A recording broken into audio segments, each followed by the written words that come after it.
This channel does not promote any violent, harmful, or illegal activities. All content provided by this channel is meant for an educational purpose only. বেশ সক্রিয় হয়েছে মৌসুমী অক্ষরেখা। কলকাতায় 2 ঘন্টায় নাগারে বৃষ্টি। 2 ঘন্টার বৃষ্টিতে নাকাল শহরে জনজীবন। বাড়ি ফিরতে দেরি হয়েছে যারা অফিস থেকে বাড়িতে ফিরছিলেন।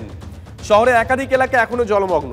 5 দিন ভারী বৃষ্টির হলুদ সতর্কতা জারি করা হয়েছে। উপকূলবর্তী এলাকায় ভারী বৃষ্টির পূর্বাভাস দেওয়া হয়েছে। পরের ছবি, এই ছবি অবশ্য কলকাতার নয়, এই ছবি মুম্বাইয়ের। একটানা বৃষ্টিতে বেহাল মুম্বাইয়ের জনজীবন, তবে আজ কিছুটা পাল্টিয়েছে সেই ছবিটা। বৃষ্টি থেমেছে সেখানে, বেশ কিছু জায়গায় জল নামতে শুরু করেছে, তবে এই স্বস্তি বেশি দিনের নয়। ফের মুম্বাই এবং উপকূলবর্তী এলাকায় ভারী থেকে অতি ভারী বৃষ্টির সতর্কতা জারি করা হয়েছে। পরের ছবি কার্যত একই ছবি, এ ছবি গুজরাটের। ভাসছে গুজরাট, ভয়াবহ পরিস্থিতি। গত কয়েকদিনের ভারী বৃষ্টিতে জলের তলায় বিস্তীর্ণ এলাকা। উপকূলীয় জেলাগুলোতে আগামী 2 দিন ভারী থেকে অতি ভারী বৃষ্টি হতে পারে। পরের ছবি, লোকো পাইলটের তৎপরতায়, ছবিটা ভালো করে দেখবেন।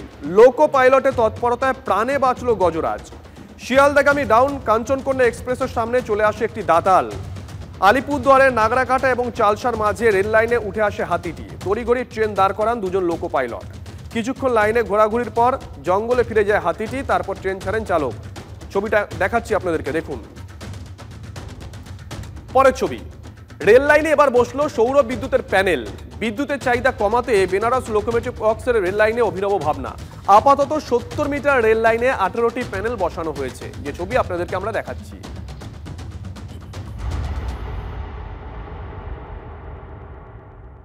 জাতীয় নির্বাচন কমিশনের সঙ্গে সংঘাত জিয়ে রাখলো নবান্ন। ভোটার লিস্টে বেনিয়ম, কমিশনের নির্দেশে 2 জন WBCS সহ 4 জন অফিসারকে সাসপেন্ড করলেও এফআইআর করলো না রাজ্য সরকার।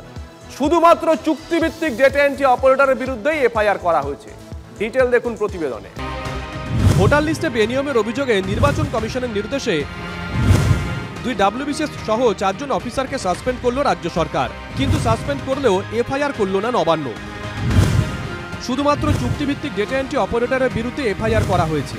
ভোটার তালিকায় অবৈধভাবে নাম তোলার অভিযোগে রাজ্যের 4 আধিকারিককে সাসপেন্ড করে তাদের বিরুদ্ধে এফআইআর করতে বলেছিল নির্বাচন কমিশন।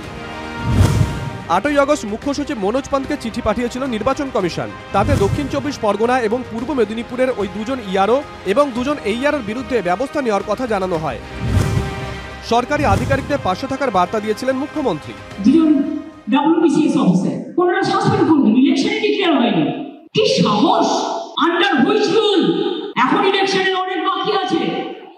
এখন থেকে কি ভেবেছেন এই এনআরসির নাম করে দেন করে যাকে ইচ্ছা অফিসারদের ভয় দেখাবেন? অফিসারদের পাশে সরকার ছিল, আছে এবং থাকবে। 13ই আগস্ট মুখ্য সচিবকে দিল্লিতে ডেকে পাঠায় কমিশন। কমিশনের ডাকে সাড়া দিয়ে দিল্লি যান পান্ত।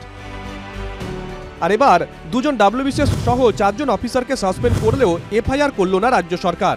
আমার ধারণা ভারতের নির্বাচন কমিশন সংবিধানের 324 ধারা অনুযায়ী যে সুপ্রিম পাওয়ার, সর্বোচ্চ ক্ষমতা তাদের রয়েছে ভোট প্রক্রিয়া পরিচালনার জন্য, সেই মতো ব্যবস্থা গ্রহণ করবে। আমার ধারণা পশ্চিমবঙ্গের যারা এইআরও রয়েছেন, আরও রয়েছেন, তাদের কিন্তু এবার আর নিস্তার নেই। নির্বাচন কমিশন একটা স্বশাসিত সংস্থা, আর যে কোনো কনস্টিটিউশনাল বডিকে সম্মান জানানো উচিত। আমাদের সরকারের সেই বেসিক সৌজন্য রয়েছে, তাই জন্য এই কমপ্লাইটুকু আমাদের সরকারের পক্ষ থেকে করা হয়েছে। নির্বাচন কমিশনের তুগলকি ফরমানের বিরুদ্ধে প্রতিবাদ জারি থাকে।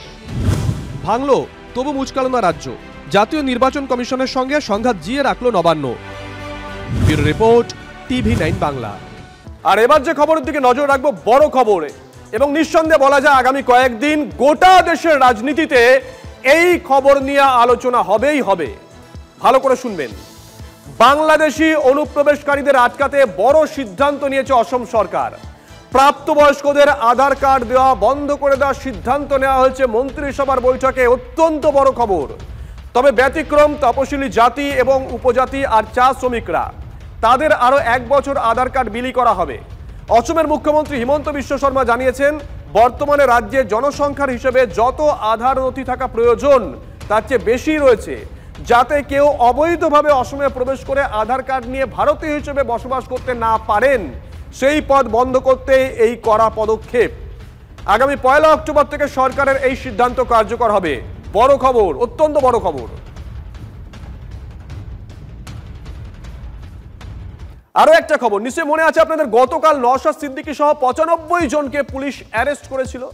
আজকে তাদেরকে কোর্টে তোলা হয়, আর সেখানে ধোপে টিকলো না পুলিশের যুক্তি। মাত্র কয়েক মিনিটেই জামিন পেলেন ভাঙড়ের আইএসএফ বিধায়ক নওশাদ সিদ্দিকী। নওশাদ সহ ধৃত 95 জনেরই জামিন মঞ্জুর করেছে ব্যাংশাল আদালত। লাল গাড়িতে আদালতে এলেন, তারপর মাঝে কয়েক মিনিট জামিন নিয়ে বেরিয়ে গেলেন। পুলিশের যুক্তি ধোপে টিকল না আদালতে। মাত্র 4 মিনিটেই নওশাদ সিদ্দিকীর জামিন মঞ্জুর ব্যাংশাল কোর্টে। আদালতে ফের ধাক্কা রাজ্য সরকারের। বুধবার ওয়াকফ সংশোধনী আইন প্রত্যাহার, এসআইআর সহ একাধিক ইস্যুতে ধর্মতলায় বিক্ষোভ দেখিয়েছিল আইএসএফ। সেই বিক্ষোভ কর্মসূচিকে কেন্দ্র করে রীতিমতো ধুন্ধুমার পরিস্থিতি তৈরি হয়েছিল।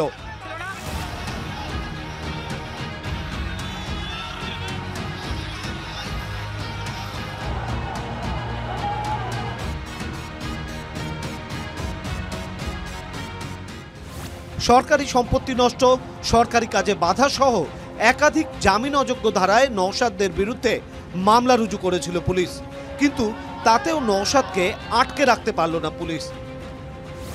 ভাঙড়ের আইএসএফ বিধায়ক নওশাদ সিদ্দিকী সহ তার দলের 95 জন কর্মীকেই জামিনে মুক্তি দিল ব্যাংশাল আদালত। তারা একটা পিসফুল এজিটেশনে গিয়েছিল, সেখান থেকে পুলিশ তাদের এজিটেশনটা বন্ধ করার জন্য তাদেরকে অ্যারেস্ট করে মিথ্যে মামলা দিয়ে কেসটাকে বাড়িয়ে চাড়িয়ে দেখানো। বৃহস্পতিবার দুপুর 2টো নাগাদ নওশাদ সিদ্দিকী সহ 95 জন আইএসএফ কর্মীকে ব্যাংশাল আদালতে তোলে পুলিশ। ততক্ষণে আদালত চত্বরে আইএসএফ কর্মী সমর্থকদের প্রবল ভিড়, মুহুর্মুহু উঠছে স্লোগান। দাবি একটাই, নিঃশর্ত মুক্তি দিতে হবে। বিজেপির বিরুদ্ধে লড়াই আটকাতে তৃণমূল কেন সক্রিয়, প্রশ্ন তোলেন নওশাদ। এসটিএসসি সার্টিফিকেট বাতিলের জন্য যেমন লড়াই চলবে, ওয়াকফ সংশোধনী আইন বাতিলের জন্য একইভাবে আমাদের লড়াই চলবে। এসআইআর এর নামে কোনো রকম ভাবে নাগরিক আতঙ্কিত করতে দেওয়া যাবে না। ওবিসি নিয়ে যে ধরনের নোংরামি চলছে এটা বন্ধ করতে হবে। যে সমস্ত জায়গায় 2026 সালে আমরা প্রার্থী দেবো, ওখানে যদি বিজেপি জিতে, যা ড্রাইভার আমরা নেব। আর তৃণমূল কংগ্রেস চ্যালেঞ্জ করুক, যে জায়গায় আমরা প্রার্থী দেব না সেই জায়গায় যদি বিজেপি জিতে তার ড্রাইভার কি নেবে। বিজেপি অবশ্য নওশাদের পক্ষ নিয়ে তৃণমূলকেই আক্রমণ চালিয়েছে। সেলোটেপ খুলে গিয়েছে, তাই পুলিশ এবং দুষ্কৃতী এই এদেরকে কাজে লাগিয়ে তিনি মানুষের মুখ বন্ধ করতে চান। পাল্টা জবাব দিয়েছে তৃণমূলও। বিলটা করেছে কেন্দ্র সরকার, দিল্লির বিরুদ্ধে প্রতিবাদ না করেও প্রতিবাদটা করছে বাংলায়। আর এখানে নির্বাচনের আগে আসলে এরা শুভেন্দু অধিকারীর এজেন্ডাকে স্যাটিসফাই করছে। তবে কি গণতন্ত্রে বিরোধীদের কোনো জায়গা নেই, সেটাই কি বোঝাতে চাইছে শাসক? উঠছে প্রশ্ন। সুজয় পাল, সায়ন্ত ভট্টাচার্য ও প্রদীপ্ত কান্তি ঘোষের রিপোর্ট, TV9 বাংলা। দেখুন, এর আগে রাজ্যের শিক্ষককে লাথি মারার অভিযোগ উঠেছে পুলিশের বিরুদ্ধে, একটা ছবি আমরা দেখেছিলাম। বিধায়ককে ঘুষি মারার অভিযোগ উঠেছে পুলিশের বিরুদ্ধে। আর এবার সরকারি আইনজীবীকে মারধরে অভিযুক্ত পুলিশের মারে কোমর ভাঙার অভিযোগ কলকাতা হাইকোর্টের অবসরপ্রাপ্ত বিচারপতির ছেলের। প্রতিবাদে শুক্রবার হাইকোর্টে কর্মবিরতি যাক বার অ্যাসোসিয়েশনের। ঘটনাস্থলে সিসিটিভি ফুটেজ সংরক্ষণের নির্দেশ হাইকোর্টের। পরবর্তী নির্দেশ না দেওয়া পর্যন্ত ওই অভিযুক্ত পুলিশ কর্মীকে আপাতত কাজে নিযুক্ত করা যাবে না, নির্দেশ বিচারপতি তীর্থঙ্কর ঘোষের।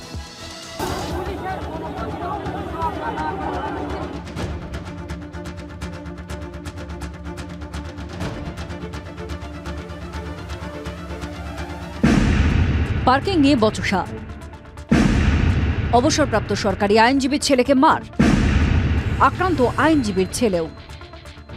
বুধবার রাতে সল্টলেকের AK ব্লকের ঘটনা। অবসরপ্রাপ্ত বিচারপতি নরেন্দ্র নারায়ণ রায়ের পুত্র মনুজেন্দ্র নারায়ণ রায়কে রাস্তায় ফেলে বেধড়ক মারধরের অভিযোগ উঠেছে। অভিযোগ বিধাননগর পুলিশের বিরুদ্ধে। এই ঘটনায় গুরুতর আহত মনুজেন্দ্র নারায়ণ। তিনি কলকাতা হাইকোর্টের সরকারি আইনজীবী। মনুজেন্দ্রর ছেলে সৌরেন্দ্র নারায়ণের ওপরেও আক্রমণ হয়েছে বলে অভিযোগ। তিনিও পেশায় আইনজীবী। আক্রান্ত পরিবারের অভিযোগ, গাড়ি আনতে যাচ্ছিলেন সরকারি আইনজীবীর ছেলে। সাদা পোশাকে থাকা দুই মত্ত পুলিশ কর্মী তাকে আটকে পরিচয় জানতে চান। বচসা হওয়ায় আইনজীবীর ছেলেকে মারধর পুলিশের। ছেলেকে বাঁচাতে এসে মার খান সরকারি আইনজীবীও। মারার সময় আমরা বলে যে পুলিশের গায়ে হাত তুলেছো, তোমার ক্যারিয়ার আমরা নষ্ট করব। তখন আমি জানতে পারি যে উনি পুলিশ। যেই মুহূর্তে বাবা এসছেন, বাবা ছাড়াতে গেছেন, বাবাকে খুব জোরে ধাক্কা মারা হয়েছে, ইভেন লাথিও বাবাকে মারা হয়েছে, যেটার জন্য বাবার লেফট পেলভিক বোন যেটা ওটা ডিসলোকেট হয়ে ঘুরে গেছে পুরোপুরি। যে লোকটা ছিল সিভিল ড্রেসে, হি ওয়াজ ড্রাঙ্ক। ও বলছিল কি তুমি কিছু টাকা ফাঁকা না দিলে আমি তোমায় ফেক কেস করতে পারবো, আর তুমি যদি কাউকে কেস করো আমি কিন্তু বলে দেবো। পুলিশ আমার ছেলেকে মুখে মেরেছে। কেন মেরেছে? প্রথমে পুলিশ মেরেছে। হেমেন রয় উনি গেছেন বাঁচাতে, মানে ফোন করলো ছেলে, বাবা আসো দেখো এখানে পুলিশরা গেছে, ওকে ধাক্কা মেরে ফেলে দিয়েছে। পুলিশ কিন্তু ড্রিঙ্ক করে দাঁড়িয়েছিল ওখানে, দুজন পুলিশ ও ড্রিঙ্ক করেছে। কেন পুলিশ এভাবে অবসরপ্রাপ্ত বিচারপতির ছেলে ও নাতিকে মারধর করলো? ঘটনার পরেই হাইকোর্টের দৃষ্টি আকর্ষণ করেন কয়েকজন আইনজীবী। এই ঘটনার তীব্র নিন্দা বিজেপির। পশ্চিমবঙ্গের মায়েরা নিরাপদে নেই, ছাত্ররা নিরাপদে নেই, হ্যাঁ, পশ্চিমবঙ্গের শিক্ষকরা নিরাপদে নেই, পশ্চিমবঙ্গে কেউ নিরাপদে নেই, সবাই বিপদে আছে। কারণ একটা আপদ সরকার আমাদের সবার ঘাড়ের ওপর চেপে বসে আছে। সরাসরি পুলিশ পাঠিয়ে মারবে, এটা বোধহয় প্রথমবার। আলাদা করে বলবার কিছু নেই, যদি অন্যায় করে থাকে সে পুলিশ হোক বা দলের নেতা, কাউকে মমতা ব্যানার্জি প্রশাসন রেয়াত করবে না। কলকাতার বুকে অবসরপ্রাপ্ত বিচারপতির আইনজীবী ছেলে ও নাতির আক্রান্তের ঘটনায় আরও একবার প্রশ্নের মুখে রাজ্যের আইন শৃঙ্খলা। রঞ্জিত ধরের রিপোর্ট, TV9 বাংলা। আর এবার আরেকটা খবর, ভালো করে শুনবেন ঠান্ডা মাথায়, নাও বিশ্বাস হতে পারে। দ্বন্দ্ব মেটাতে এবার চুঁচুড়ায় তৃণমূলের নতুন কর্মসূচি। অন্তর্দ্বন্দ্বে দীর্ণ নেতাদের ঐক্যের চেহারা দিতে আমাদের দল আমাদের সমাধান কর্মসূচি নেওয়া হয়েছে। কখনো সাংসদ রচনা বন্দ্যোপাধ্যায়ের সঙ্গে, কখনো পুরো চেয়ারম্যান অমিত রায়ের সঙ্গে বিধায়ক অসিত মজুমদারের বিবাদ প্রকাশ্যে এসেছে, সবাই দেখেছে। বিধায়ক দ্বন্দ্বে জড়িয়েছেন সহ তৃণমূল সভাপতি সঞ্জীব মিত্রের সঙ্গেও। প্রবল অস্বস্তির মুখে পড়েছে দল। দলীয় কোন্দল ঢাকতে এবার চুঁচুড়ায় শাসক দলের নতুন কর্মসূচি। যদিও বিধায়ক অসিত মজুমদারের দাবি দলে কোনো গোষ্ঠীদ্বন্দ্ব ছিলই না, কিছু ভুল বোঝাবুঝি ছিল। আমরা দল এক, মমতা ব্যানার্জি, অভিষেক ব্যানার্জি আমাদের লিডার, আমরা সবাই দলের কর্মী। গোপালও আমার সহকর্মী, আমিও গোপালের সহকর্মী। দ্বন্দ্ব কি মিটে গেছে? অবশ্যই কোনো দ্বন্দ্ব নেই, দল এক, একসাথে চলছি। আমাদের দল আমাদেরই সমাধান করতে হবে।